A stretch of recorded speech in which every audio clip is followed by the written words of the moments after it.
목소리로 압독해서 읽겠습니다. 끝날에 이르러는 여호와의 전에 산이 산들의 꼭대기에 굳게 서며 작은 산들 위에 뛰어나고 민족들이 그리로 몰려갈 것이라. 곧 많은 이방 사람들이 가며 이르기를 오라, 우리가 여호와의 산에 올라가서 야곱의 하나님의 전에 이르자. 그가 그의 도로 가지고 우리에게 가르치실 것이니라. 우리가 그의 길로 행하리라 하리니 이는 율법이 시온에서부터 나올 것이요 여호와의 말씀이 예루살렘에서부터 나올 것임이라. 그가 많은 민족들 사이에 이를 심판하시며 먼 곳 강한 이방 사람을 판결하시나니 무리가 그 칼을 쳐서 보습을 만들고 창을 쳐서 낫을 만들 것이며 이 나라와 저 나라가 다시는 칼을 들고 서로 치지 아니하며 다시는 전쟁을 연습하지 아니하고 각 사람이 자기 포도나무 아래와 자기 무화과나무 아래에 앉을 것이라. 그들을 두렵게 할 자가 없으리니 이는 만군의 여호와의 입이 이같이 말씀하셨습니다. 아멘.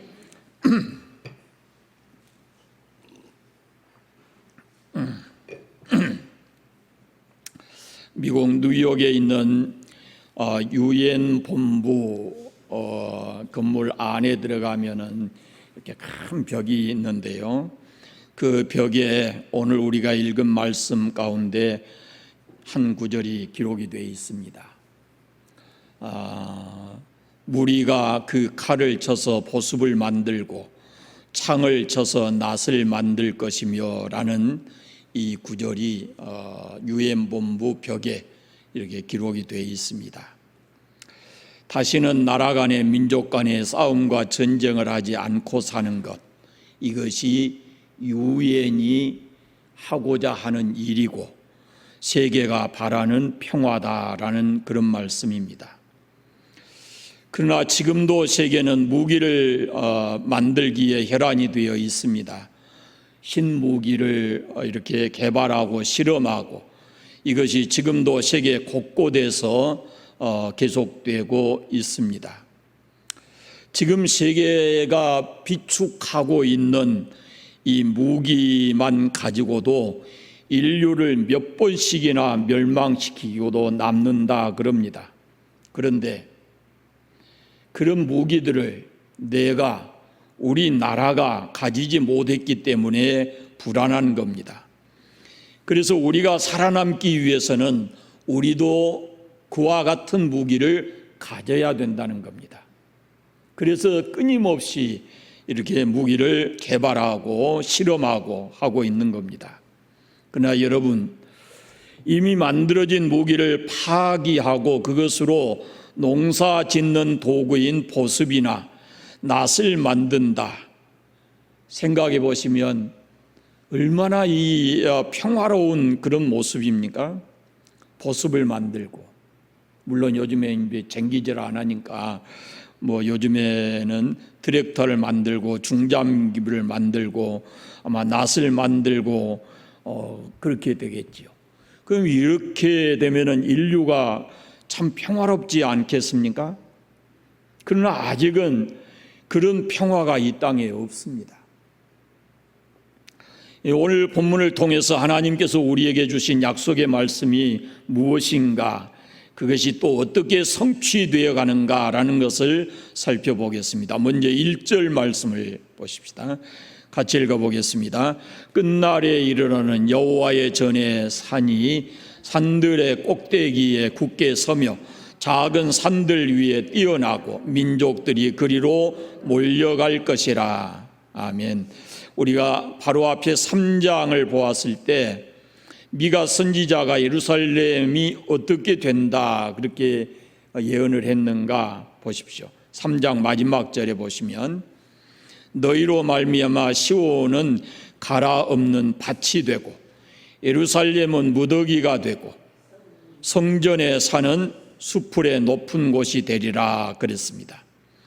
예루살렘 성전이 완전히 파괴된다라는 말씀입니다. 그래서 시온, 예루살렘 그렇게 되어 있잖아요. 시온이 갈아엎은 밭이 되고 예루살렘은 무더기가 되고. 그런데 왜 그래요? 그 앞에 3장 마지막 절 맨 앞에 시작이 뭐예요?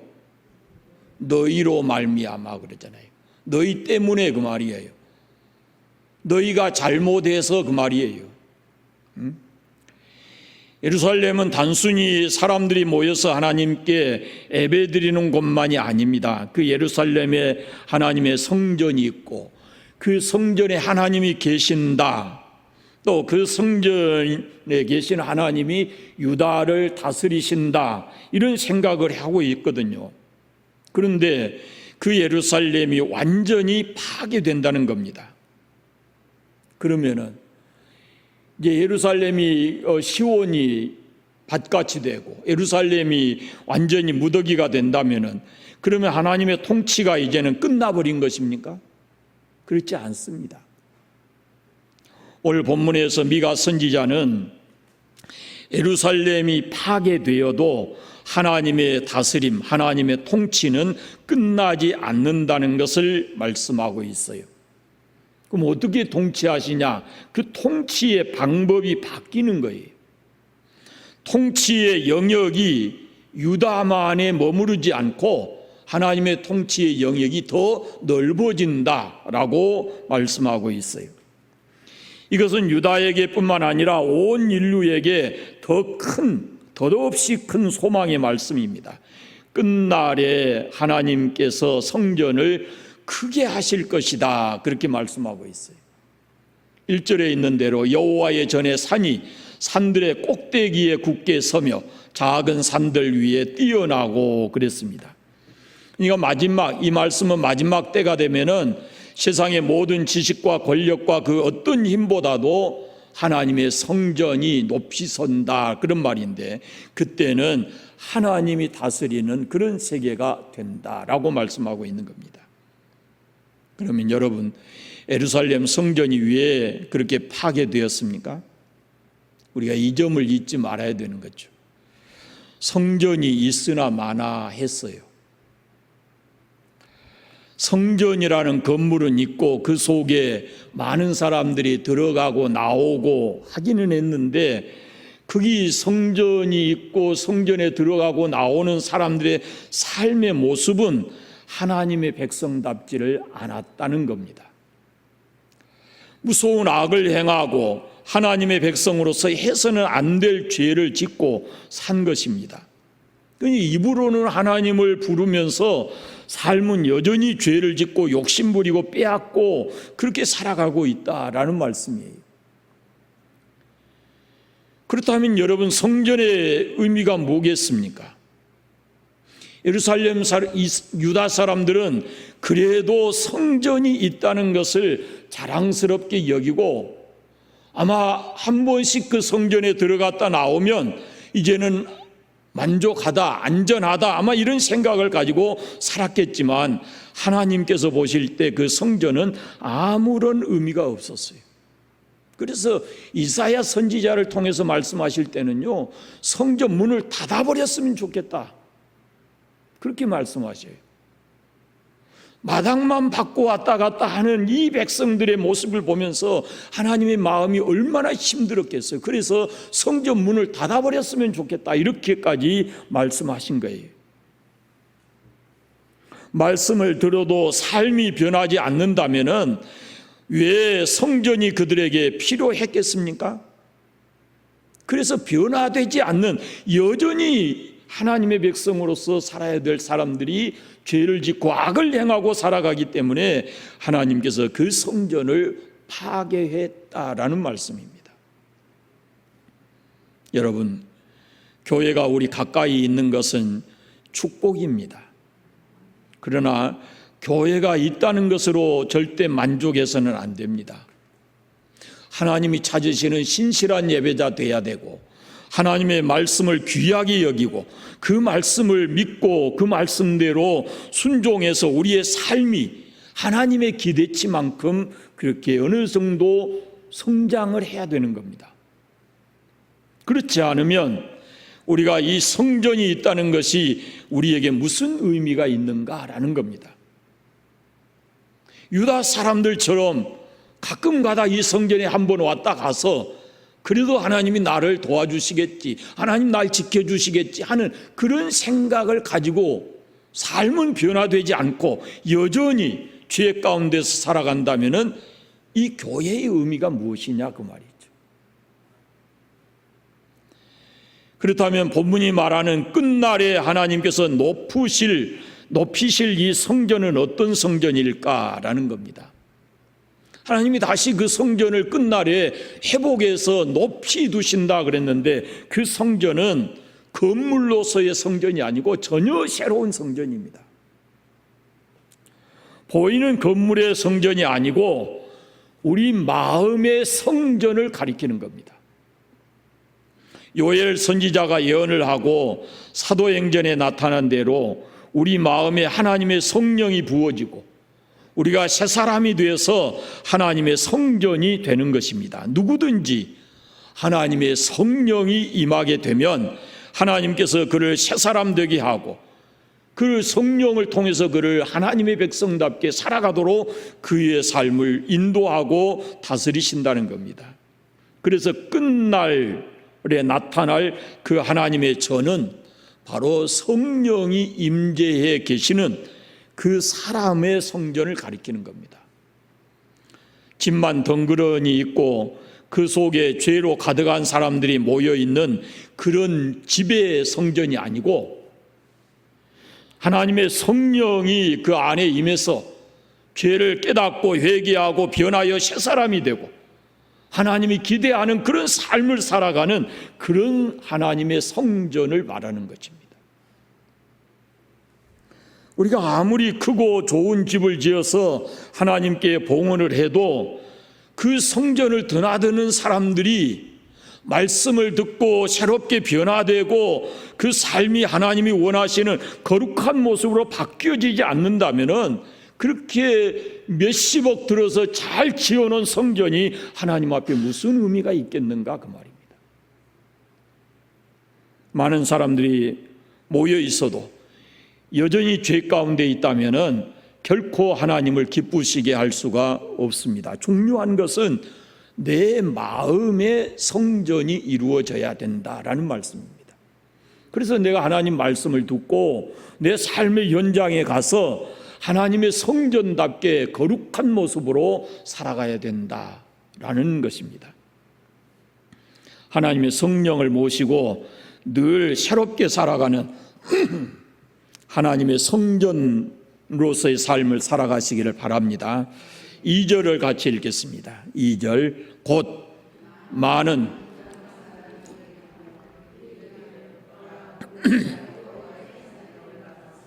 야곱의 하나님의 전에 이르자 그가 그의 도를 가지고 우리에게 가르칠 것이니라.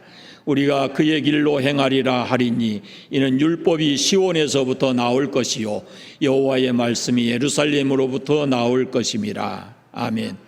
이 말씀을 잘 보세요. 이방 사람들이 뭐라고 그럽니까? 이방 사람들이 오라 우리가 여호와의 산에 올라가서 야곱의 하나님의 전에 이르자 그럽니다. 근데 뭐하러 가자 그래요? 뭐하러 가자고? 그의 도를 우리가 배우고 그의 도를 우리가 배우고 우리도 그의 길로 행하리라 그럽니다.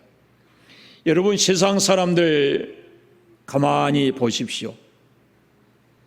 잘 살고 있는 것입니까? 바른 길로 가고 있는 것입니까? 우리가 하나님을 믿는 신앙 안에서 보면은 세상 사람들이 가는 길은 잘못된 길이거든요. 바른 길이 아니거든요. 그런데 바른 삶을 배우지 못하고 비틀거리면서 살아가는 이 모습이거든요. 그러니까 좀 더 자세하게 말씀드리면 자신의 정체성을 모르는 거예요. 여러분 한번 깊이 한번 생각해 보세요. 인간이라는 게 도대체 뭘까라는 걸 한번 생각해 보세요.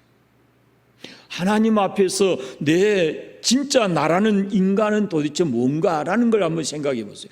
거기로부터 우리가 신앙 안에서 진정한 정체성을 찾아야 되거든요. 그 다음에 그 정체성에 맞는 바른 가치관도 없어요. 정체성이 확립이 안 되니까 바른 가치관이 없어요. 그리고 바른 삶을 살질 않아요. 세상 사람들, 지금 세상 사람들의 유일한 삶의 목표점이 뭐냐면은 돈이에요. 돈을 위한 인생을 사는 거예요. 어떻게 하면 돈을 더 많이 모으고 어떻게 하면 남의 것을 뺏어라서라도 내 것을 만들까라는 그런 생각들을 가지고 세상을 살거든요. 그러니까 온전히 탐욕이라고 하는 그 덫에 걸려서 살아가고 있는 겁니다. 그것은 우리가 하나님의 말씀으로 가르침을 온전히 받아야 됩니다. 여러분, 교회 왜 나오십니까? 하나님의 말씀으로 가르침을 받고 바른 인생을 살기 위해서 이 교회에 나오는 것 아니겠습니까? 디모데후서에 보면 하나님의 말씀은 우리를 하나님의 사람으로 온전하게 하고 세상을 살면서 선한 일을 행하기에 온전하도록 만들어주는 것이 하나님의 말씀이거든요. 그래서 그 하나님의 말씀을 우리가 하나님 앞에서 배워야 되는 거죠. 여러분, 세상에 어떤 것도 우리를 만족시킬 수 없다는 것을 잊지 마십시오. 돈 많이 버세요. 그러나 절대로 돈으로 우리 인생이 만족할 수 없습니다. 부자 청년이 예수님 찾아온 거 보십시오. 돈 엄청 많았어요. 돈이 많아요. 그러나 만족하지 못하고 예수님 앞에 나와서 내가 어떻게 하면 영생을 얻을 수 있습니까? 라고 묻잖아요. 돈은 많았지만 이 속에 공허했어요. 인생의 근본 문제가 해결이 안 된 거예요. 그래서 예수님 앞에 가만히 나와서 내가 어떻게 해야 영생을 얻습니까? 라고 물어요. 공부도 많이 하셔야죠. 그러나 어떤 학문도 어떤 세상의 지식도 우리를 만족시킬 수가 없습니다. 니고데모라고 하는 유대인의 관원이 밤중에 예수님을 찾아왔는데요, 그가 지식과 권력을 다 가지고 있지만 이 마음의 공허함이 해결이 안 되는 거예요. 영적 문제가 돈이나 지식이나 권력을 가지고 해결이 안 돼요.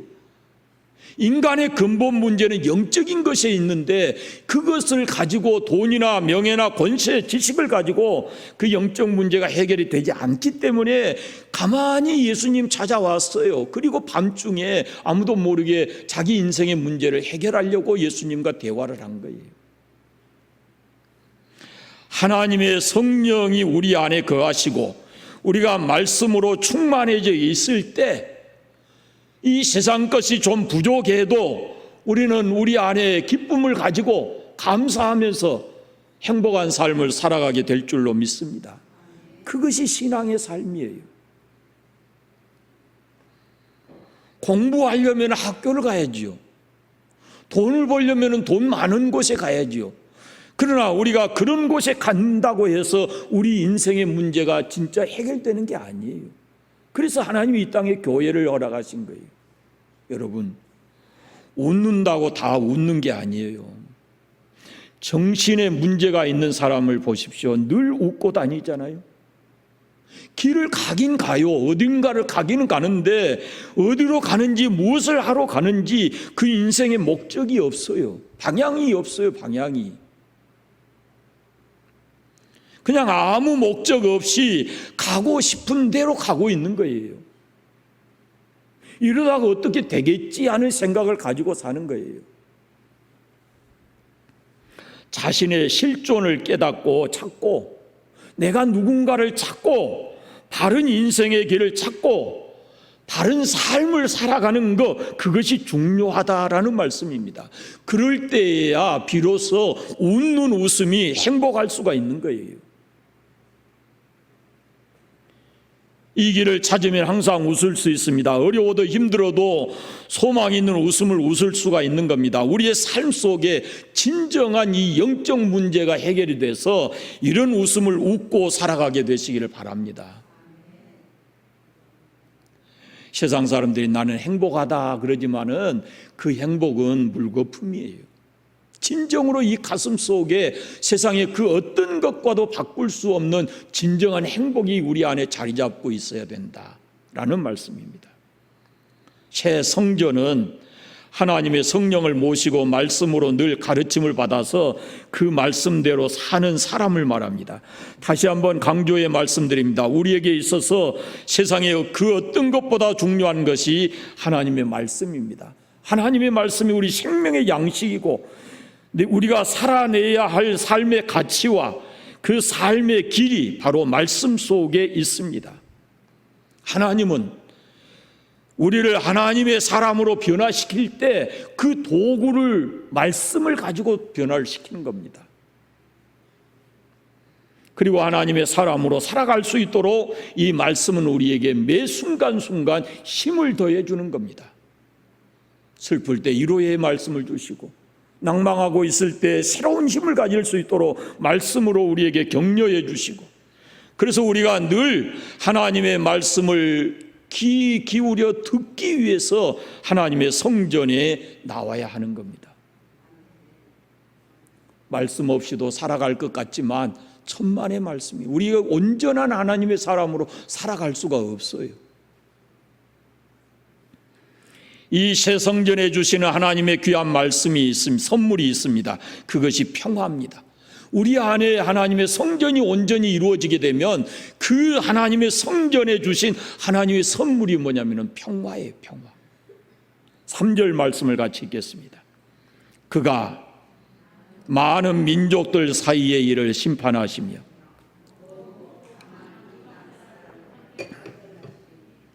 무리가 그 칼을 쳐서 보습을 만들고 창을 쳐서 낫을 만들 것이며 이 나라와 저 나라가 다시는 칼을 들고 서로 치지 아니하며 다시는 전쟁을 연습하지 아니하고, 아멘. 평화를 주시겠다는 말씀입니다. 진정한 평화는 땅에서 오는 것이 아닙니다.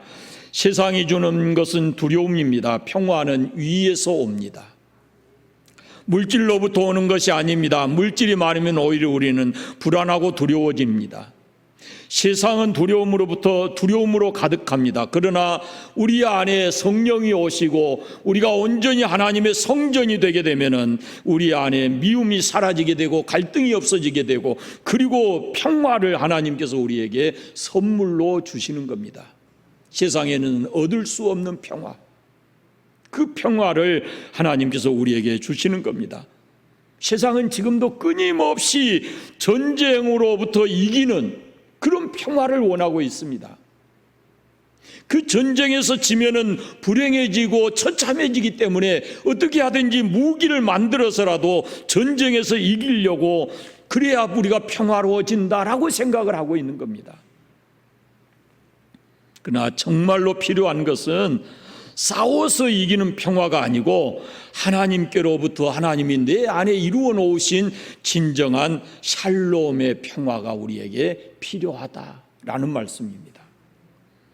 진정한 평화는 밖에서 오는 것이 아닙니다. 우리 마음에서부터 일어나는 것입니다.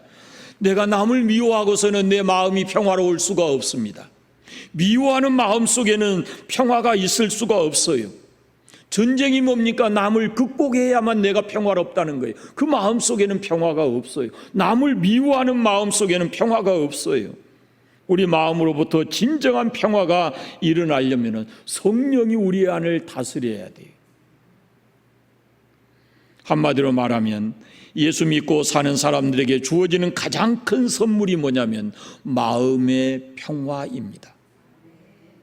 예수님께서 내가 너희에게 평안을 준다 말씀하셨고, 부활하신 후에 제자들을 찾아가셔서도 너희에게 평강이 있을지어다 라고 말씀하셨습니다. 오늘 하나님의 성전되어서 사는 우리에게 주님께서 주시는 이 평강, 이것이 우리에게 있어야 한다라는 말씀입니다. 마지막으로 4절을 같이 읽어보겠습니다. 각 사람이 자기 포도나무 아래와 자기 무화과나무 아래에 앉을 것이라. 그들을 두렵게 할 자가 없으리니 이는 만군의 여호와의 입이 이같이 말씀하셨느니라. 이 4절을 읽어보니까 느낌이 어떻습니까? 평화로워 보입니까? 두려워 불안해 보입니까? 진짜 평화로워 보이잖아요. 자기 포도나무 아래에서, 자기 무화과나무 아래에서 앉아서 쉬고 있다, 그런 말이거든요. 두려움이 없다 그러잖아요. 그들을 두렵게 할 자가 없다. 이렇게 말씀을 해요. 여러분은 어디서 여러분의 인생에 참 쉼을 얻고 계십니까? 이 인생이 무거운 짐을 지고 있는데, 여러 가지 마음의 고통과 불안이 있는데, 여러분의 인생을 어디서 쉼을 얻고 있느냐고 말이죠. 예수님이 부르시잖아요. 수고하고 무거운 짐진 자들아 다 내게로 오라. 내가 너희를 쉬게 하리라. 돈이라는 나무 아래 우리가 쉬면은, 또 명예라는 나무 그늘 아래서 우리가 쉬면은 거기는 평화가 없어요. 여러분 생각해 보세요. 명예라는 거, 권세 이런 거 가지고 있는 사람들 보세요. 어느 순간에 어떻게 될지 모르니까 늘 그 마음속이 불안한 거예요. 진정한 평화가 없어요. 우리가 참된 쉼을 얻을 수 있는 곳, 곧 하나님 아버지의 사랑의 품인 줄로 믿습니다. 아버지의 품요. 누가복음 15장에 나오는 둘째 아들의 모습을 생각해 보십시오. 돈이 그 인생을 갈기갈기 다 찢어 놓았어요.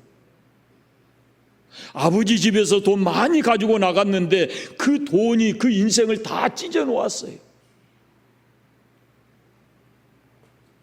아무리 좋은 친구가 있어도 우리에게 참된 쉼을 주지를 못하는 겁니다.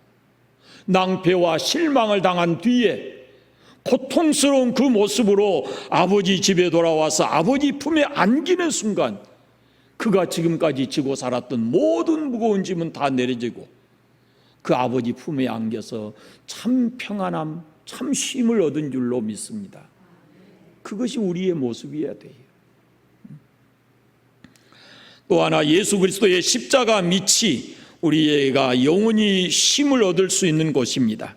거기 가야 우리의 죄의 무거운 짐을 벗어버리고 우리가 쉴 수 있습니다. 죄의 짐을 지고서는 참된 쉼을 얻을 수가 없는 겁니다. 또 하나는 교회가 우리가 쉴 수 있는 곳입니다. 돈 밑에서 쉴 생각 버려야 됩니다. 돈을 많이 쌓아놓으면은 내가 나의 인생이 편안하겠지. 택도 없는 말씀이에요. 돈 밑에서 쉬려고 생각하면 잘못된 생각이에요. 신앙은 그게 아니에요. 하나님 아버지의 품 안에서 쉬어야 되고, 예수 그리스도의 십자가 밑에서 쉬어야 되고, 주님이 피 흘려 세우신 교회에 와서 우리가 진정으로 쉼을 얻어야 하는 겁니다. 거기에 평화가 있고 거기에 쉼이 있어요. 여러분 속지 마십시오. 다른 사람이 안 간다고 같이 무거운 인생의 멍에를 메고 힘겹게 살 필요가 없어요. 쉴 수 있는 곳이 있고 평화가 있는 곳이 있는데, 친구 안 간다, 옆에 사람 안 간다 그래서 나도 같이 안 가면서 무거운 멍에 메고 고생스럽게 세상을 살 필요가 없는 거예요. 길을 알았으면 가야지요. 여기가 내 인생의 참 행복인 것을 알았으면 세상에 어떤 사람이 만류해도 뜯어내고 가야지요. 하나님 아버지께로 오면 쉴 수 있고, 십자가 밑에 나가면 모든 짐을, 인생의 짐, 죄의 짐을 벗어버리고 쉴 수 있습니다. 내 인생이 정말로 편히 쉴 수 있는 곳이 어딘가, 지금 나는 쉬기를 원하고 있는 곳이, 내가 참 평안을 원하는 곳이 어딘가라는 걸 생각해 보십시오. 다시 한번 하나님의 품에 안겨서 사시기를 바랍니다. 사도 바울이 그랬어요. 여러분이 로마서부터 쭉 읽어가면서요, 예수 그리스도 안에서, 주 안에서 이런 표현들을 한번 착 이렇게 밑줄을 그으면서 읽어보세요. 사도 바울은 그 인생을 예수님 안에서, 모든 삶의 문제를 거기서 해결하는 거예요. 예수 그리스도 안에서, 그리스도 안에서, 그리스도 예수 안에서.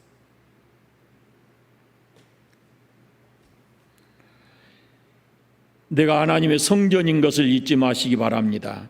예루살렘 성전이 성전 구실을 다하지 못했을 때 하나님께서는 그 성전을 파괴하셨습니다. 고린도전서 3장에 너희가 하나님의 성전인 것을 성전인 것과 하나님의 성령이 너희 안에 계신 것을 너희가 알지 못하느냐. 누구든지 하나님의 성전을 더럽히면 하나님이 그 사람을 멸하시리라. 하나님의 성전은 거룩하니 너희도 거룩할지니라.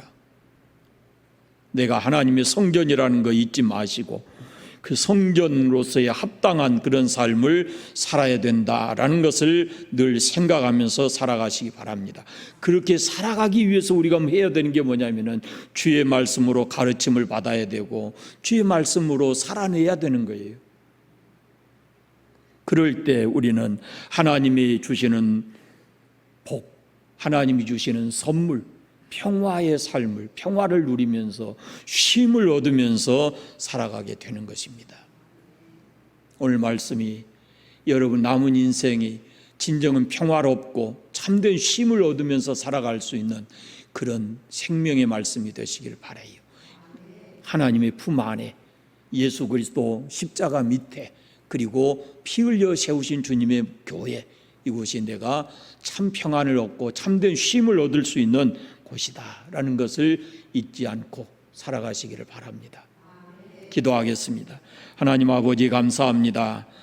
수요일 밤 세상 많은 사람들이 여러 곳에 흩어져 있지만 오늘 또 주의 말씀 듣기 위해 이전에 모이게 하시고 미가 선지자를 통해서 주신 하나님 말씀 함께 나누었습니다. 아버지, 우리가 이 땅에서 진정으로 원하는 것이 평화로운 삶입니다. 참된 쉼입니다.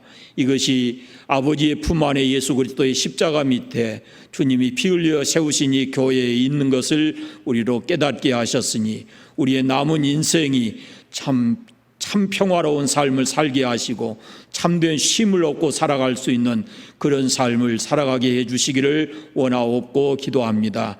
이 생명의 말씀을 내 마음에 깊이 새겨놓고 나 인생이 끝나는 그 순간까지 이 말씀대로 평화롭고 쉼을 얻는 그런 복된 삶을 살아가도록 은혜 베풀어 주옵소서. 예수님의 이름으로 기도드립니다. 아멘.